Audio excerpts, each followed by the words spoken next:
Noakhali express ৪৪ number ম্যাচও হেরে গেল, মানে এমনভাবে হারছে, এরকম সর্বনিম্ন রানে বিপিএলে অন্য কোনো দল হারছে কিনা সন্দেহ আছে।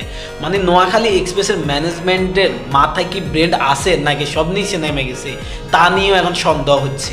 কারণ হচ্ছে যে মাস সাদাকাত যে ওপেনিং ব্যাটসম্যানে খেলছিল নোয়াখালী এক্সপ্রেসের 3টি ম্যাচ, মানে ভালো একজন ব্যাটসম্যান, ঠিক আছে, সেই ব্যাটসম্যানকে বাদ দিয়া জাহির খান নামে একজন বলারকে নিছে, যে বলারের প্রথম 5 বলে 17 রান নিছে, প্রথম 5টা বলে 17টা রান নিছে।